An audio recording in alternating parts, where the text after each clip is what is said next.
Mahal na founding chairman, Major General Romy Pugis. Lahat po ng hakbang ng UPI is naaayon sa legal process at ayun po yung panuntunan na aming sinusunod under ng UPI. Lagi po tayong non-partisan, niyayakap natin kahit anong political colors mo, basta naniniwala tayo sa pagbabago na gusto natin sa bansa natin. At non-violence po, hindi po natin sinusuportahan yung violenting pamamaraan at lagi pong nakaangkla tayo doon sa ating batas. At sabi nga ni Dato Benji kanina, minsan pag naiisip natin yung katotohanan, hindi na ito usapin ng at labanan na legal. Kasi yung mga taong dapat nagpapatupad ng batas, sila yung unang sumusuway. So kapag wala na tayong mapuntahan, hindi na natin maasahan ng executive branch, hindi na rin natin maasahan ang legislative branch na pinagmulan ng lahat ng anomalya na okay lang sa executive branch at ang ating judiciary na huling bastion natin, huling sandigan natin bilang taong bayan, kaya doon tayo sumulat sa kanila. Hindi naman lahat, pero yung iba sinasabi na nababayaran rin at ang pinakamasaklap na katotohanan, nagagamit nila ang kapulisan at kasundaluhan para takutin ang taong bayan. Kaya po nagpapasalamat talaga kami at nagkaroon tayo ng isang leader at mga co-convenor ng United People's Initiative na mga retired military. Kasi ang pwede lang kumausap sa mga active at totoong nakakaintindi sa mga active, policeman or armed forces, walang iba kundi mga retired. So naiintindihan namin bawat isa, nire-respeto namin bawat isa. Huwag po tayong magalit ng 100%. Yung magdamdam, normal lang. Huwag tayong magalit ng 100% ng todo-todo sa ating kapulisan. Huwag tayong magalit sa ating kasundaluhan. Sila po, nag-iisip rin kung ano nangyayari sa bansa natin. Pero hindi po pwedeng manguna sila. So hindi hintay nila yung aksyon ng taong bayan na angkla pa rin sa legalidad. At baka maaari, nararamdaman natin, sumuporta sila sa atin. So bago ko po ibigay sa inyo yung pagkakataon, paalam ko na rin po sa inyo ang ating chairman, ang ating lead convenor, General Romeo Pugis, is sumulat na po at i-deliver po namin mamayang hapon na humihingi po kami ng second round face-to-face meeting sa ating Chief of Staff ng Armed Forces kay General Romeo Browner. Pangalawa po ito. Kasi para sa kaalaman ng lahat, yung una po natin pag-uusap last year, ikaharap po natin si General Romeo Browner, ang ating Chief of Staff ng Armed Forces, at kanyang battle staff. Pag sinabi nating battle staff, mga senior generals from J1 to J10, kaharap po namin sila at ang pinag-usapan po namin, problema ng bansa natin. Wala pong inilihim at sumagot naman po sila. At ito yung pagkakataon na kailangan magharap uli yung mga retired at saka mga active para pag-usapan, mawala rin yung haka-haka na ibinabato nila sa United People's Initiative na gumagawa tayo ng mga hakbangin na hindi naaayon sa batas. Gusto natin klaruhin ito. Mananalo tayong lahat kung may open tayong pag-uusap, maging sa kabilang bakod at sa ating mga mamamayan. Ipaparating natin yung gusto ng ating mamamayan doon sa mga namumuno. Lalo na sa pamunuan ng ating Philippine National Police at ng ating Armed Forces of the Philippines. Napaka-importante kasi nakikita naman natin, nagagamit sila sa maling pamamaraan ng mga politiko na may mga vested interest. So pwede po natin simulan ng pagtatanong. May microphone po doon, pwede nyo pong ipasa na lang. Pakilala po muna kayo bago po yung inyong katanungan. Microphone? Layo eh. Ito.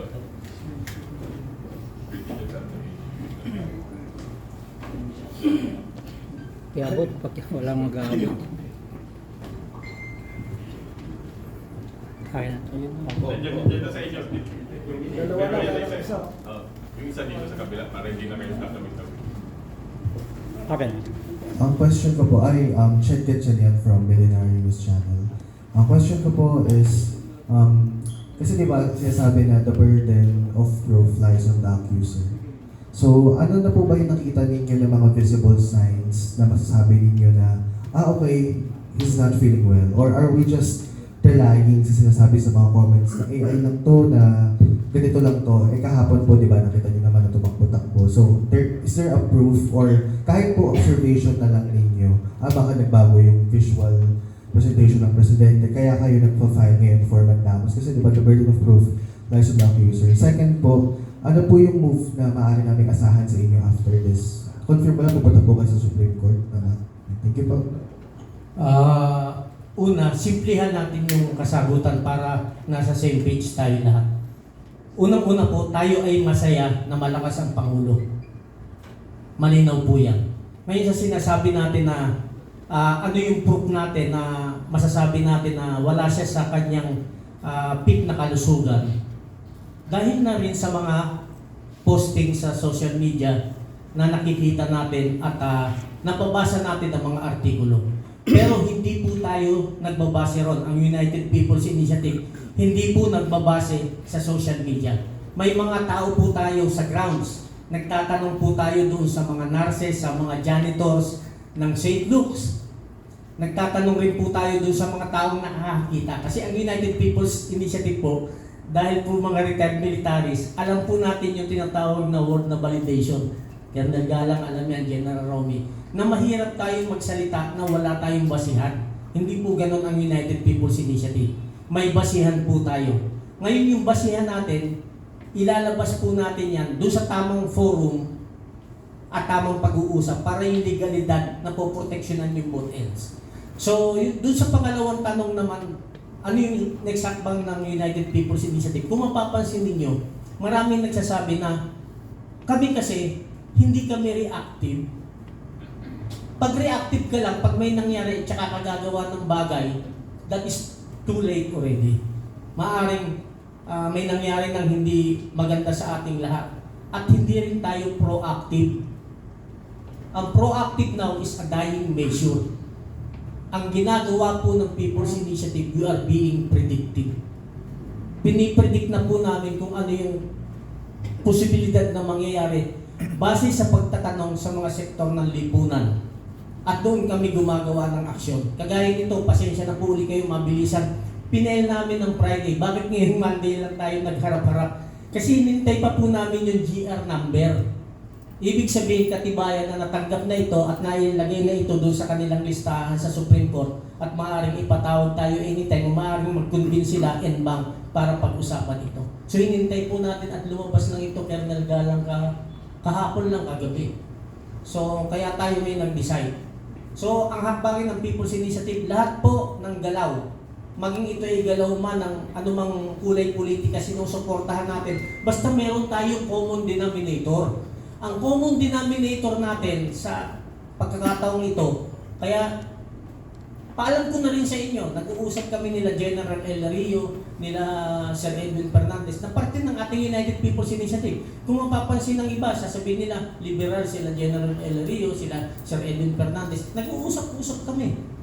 That is the only way to resolve the problem sa bansa natin. Hindi pwedeng tayo mag-usap-usap at magbatuhan lang tayo sa social media na kung ano-ano, na walang katapusan. Kaya nga, ang suggestion, ang ginagawa ng People's Initiative, mapapansin ninyo, pag may basher sa amin, automatic binablock namin. Hindi kami nag-i-engage. Kung mag-engage man, piling-pili. Ba't namin binablock? Kasi kung bablock natin lahat ng negative thinkers, mapupunta lang sila sa isang side, magkakasama, puro negative sila. At gaganda yung buhay natin. So, hindi mo kailangan patulan yung social media, lalo na sa kalusugan ng Pangulo. Huwag na papatulan yan. Kasi nga sabi nila, yung AI, talagang pag pinanood mo siya, napakalapit niya sa katotohanan. So, kahit sino, malilin lang. Yung mga nababasa naman natin, huwag na kayong magka-cut and paste tapos isi-share ninyo. Kung hindi nyo alam pinagmulan nung balita, buhay pa ba siya, totoong tao ba siya? Lalo na kung mga fake accounts o walang pagkakilanlan. So yun po yung mga hakbangin ng United People's Initiative para maitama itong nangyayari. At sana hindi ito yung katapusan ng ating pagharap at pagtatanungan dahil gagawin namin itong open sa bawat isa para yung totoong kasagutan talagang makukuha ninyo. At bigyan natin ng pagkakataon si General Romy para sagutin pa. May dadagdag pa siya. Okay, bilang isang organisasyon, ang United People's Initiative ay hindi direktahang inakusahan ang Pangulo ng sakit. Precisely, kaya ginawa natin itong petition dito sa Supreme Court dahil nga doon sa mga lumalabas sa media, yung mga haka-haka, spekulasyon, kung ano pa diyan, na kung saan ito yung source ng instability at maaaring kaguluhan. Kaya ito, nag-file na tayo ng petition para i-compel ng Supreme Court base sa ating batas, base sa ating Constitution, kung ano yung tunay o real state of physical and mental health ng ating Pangulo. Yun ang objective dyan ng United Constitutional State. Okay? Kaya kung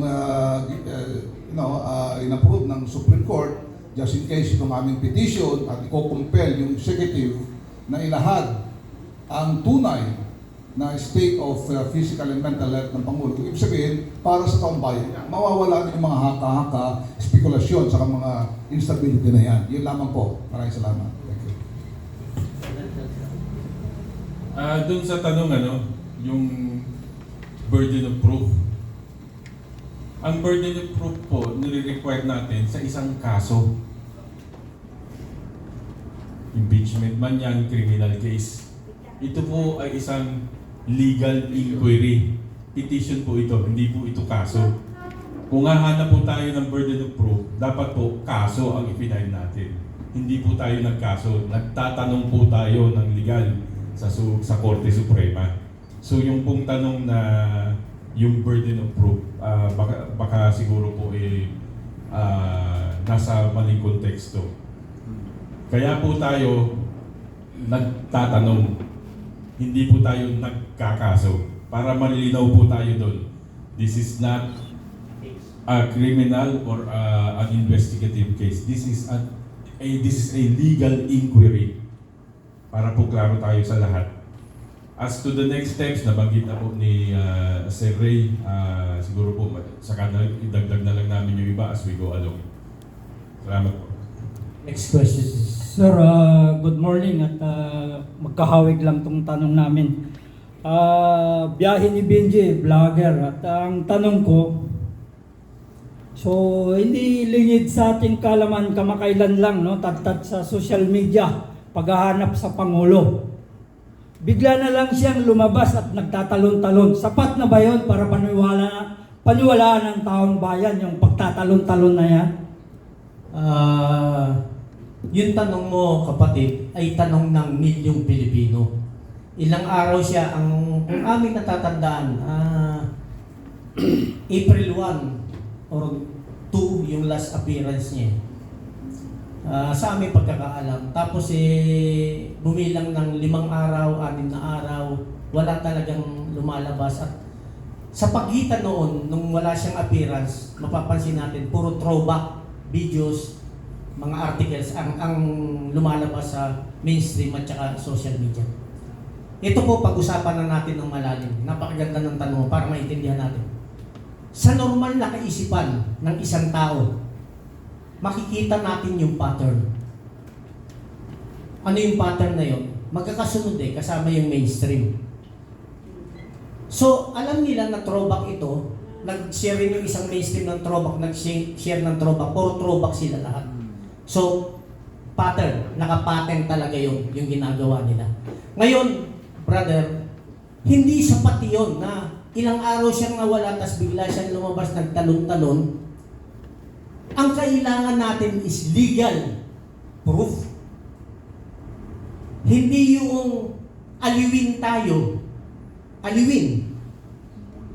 Na lumabas siya at tumalon-talon, na aliw na tayo, okay pala yung Pangulo, tumatalon-talon siya.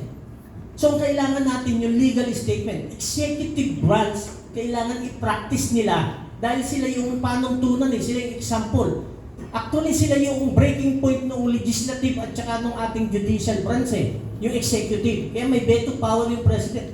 Hindi ba pwedeng once and for all maglabas na sila ng legal records ng Pangulo na nanggaling sa medical doctors na sinasabi na maayos ang Pangulo? Actually, pwede naman nilang pikiin yung result noong medical sa kanilang network, sa kanilang isang maleta lang yan. Pwede ng pituor ang Pangulo. Alam ko, nag-a-agree tayong lahat.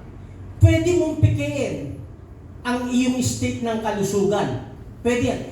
Pwede mong pikiin ang iyong nararamdaman ay hindi mo pwedeng pigiin yan. Kung may nararamdaman ka, may nararamdaman ka. Kung may sakit ka, hindi mo pwedeng pigiin yan. So sa atin, nakaangkla tayo doon sa katotohanan lagi na hindi sapat sa atin, sa normal na kaisipan, na wala ang Pangulo ng ilang araw, maglalabas sila, talong-talong siya, malusog na, tapos na ang boxing. Manahimik na tayo, malusog siya. Hindi ganun kasimple yun. Kasi may kinakaharap tayong crisis. Hindi pwede ng isang Pangulo na nawawala, biglang lalabas. Magdidesisyon na naman ng bigla-bigla, kawawa ang taong bayan. So, finality sa tanong, hindi tayo satisfied, kaya tayo nag-file ng request sa Supreme Court ng writ of mandamus para ilabas yung tunay na kalagayan ng kalusugan ng Pangulo. At bago tayo magpatuloy, salamat at dumating ang ating legal counsel. Ang dahilan kung bakit nakapag-file tayo, ang ating president ng United People's Initiative, siya po ay isang lawyer at siya po ay retired general ng ating armed forces, si Attorney General Virgil Garcia, sir. The floor is yours, sir. Good morning, sir. Good morning sa inyong mga kasama. Magandang umaga sa inyong lahat. Tama po yung sinabi ni Captain Ray. Natutuwa tayo na nagpakita siya kahapon, kagabi actually, na siya fit. Tumatakbo, nagja-jog at tagahamon pa. Hamunin ko sana 100 push-ups in 1 minute. Kaya ko ba yun? Okay yun, maganda yun. At least, mababawasan yung ating agam-agam na ang Pangulo ay hindi katulad nung nauulat. Hindi katulad nung napapag-usapan na kumakalat. Ano po? Pero, kailangan po natin ng official health bulletin. Kasi po ang Pangulo possesses vast executive power. Siya po ang may control ng the whole executive, the whole bureaucracy, siya ang pinuno. Maliban doon, siya ang commander-in-chief ng ating Armed Forces of the Philippines. Siya rin, sa kanya rin nagmumula ang foreign policy, lahat po yan.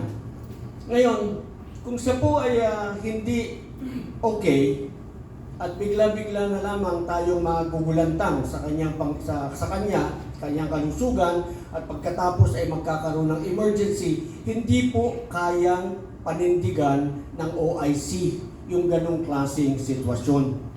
Wala pong OIC, wala pong caretaker. Ginagamit lamang po yan ng araw dahil yung presidente is just one phone call away.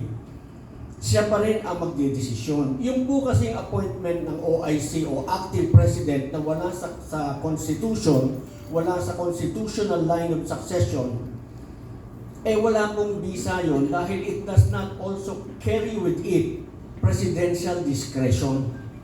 Hindi po pwedeng mag-command ang OIC in case of an emergency dahil sa hindi siya ang commander-in-chief. Ang commander-in-chief yung Pangulo, at kung wala yung Pangulo, yung pangalawang Pangulo. Kinakailangan po ang transfer of power is seamless. Wala pong patid. Ang ibig sabihin, kailangan ito ay tuloy-tuloy, kaya ipinapaliwanag sa ating saligang batas, Section 12, Article 7, kung malubha ang kalagayan ng Pangulo, kailangan ipaalam sa ating lahat. At kung malubha ang kalagayan ng Pangulo, kinakailangan pasumpain ang pangalawang Pangulo bilang Pangulo para mayroong automatic transfer of power, hindi mapuputol, hindi mapapatid. At kailanman hindi tayo mapapariwara dahil ang desisyon na balido manggagaling lamang sa opisina ng Pangulo, acting president, na vice presidente man siya o Pangulo natin, doon lamang maaaring magmula ng legal. Ngayon, kung halimbawang ang kanyang karamdaman ay dumating sa panahong talagang malubhana, sinasabi ng Section 8 ng Article 7, in case of death, permanent disability, removal from office, or death, kailangan manumpa agad ang pangalawang Pangulo. Ngayon, kung ano po ang mangyayari sa ating Pangulo, kinakailangan po ang unang-unang makakaalam bago ito ay sa publiko ay ang Vice Presidente. At kinakailangan po pagka-inform mo sa Vice Presidente, Madam President, Madam Vice President, the President is, okay, huwag natin sabihin yun. Pero alam niyo na ibig sabihin, or the president is seriously ill, he is permanently incapacitated, he is comatose. Yung mga ganong bagay, you have to assume as president, mag-o-oath na po agad ang ating vice-presidente para tuloy-tuloy ang exercise of executive power, hindi po yun kinakailangan maputol. So, balik po tayo doon sa ating mandamos. Ang mandamos natin stays. Kahit na po siya nakapagpakita ng lakas. Tumatakbo eh. Tumatakbo eh. Kailangan po yung medical bulletin galing sa kanyang opisyal na doktor. At meron pa po kaming hiling doon. Yung hiling po namin isa pa, mag-hair follicle test po siya. Ayun. Yan. Yung po ay importante dahil yung mental capacity, hindi lamang physical ability ang inahanap natin sa Pangulo, kundi pati mental capacity. Alam po ninyo, pagka matagal na kayong gumagamit ng droga, kaya maraming yung mga drug addict kung sumaksak, napakadami. Nag-hallucinate yun. Tingin niya sa lola niya, diablo. Tingin niya sa lola niya, nakaratay na, nakahiga na, pinagsasaksak pa niya kasi tingin niya, buhay pa yung kanyang kalaban. So, ang nangyayari naman, hindi ko sinasabing gano'n ng Pangulo. Sinasabi ko lang is there is also a possibility when you are prolonged user of drugs. Pag merong mabigat, mahirap na desisyon, magba-back out ka. Magtatago ka sa cabinet at hindi ka magde-decide. Ayaw po natin ang ganong sitwasyon na mangyari sa atin. Gusto lang po natin, wala po tayong sinasabing gano'n ng Pangulo. Sinasabi natin, kailangan po namin ng assurance, mag-hair follicle test ka po, bigyan mo kami ng medical bulletin ng iyong actual state of health para po mapanatag ang bayan dahil kayo ay okay. Baka po gusto niya magpakita sa atin, hindi sabayan natin ang takbo. 1 kilometer muna. Salamat po. Maraming salamat. Salamat, UPI President Attorney Virgil Garcia, Retired General. Sige po, yung magtatanong pa po. Sir, dagdag ko lang muli po ang stand po ng UPI, ano yung in behalf of our Chairman, General Rocky Pope.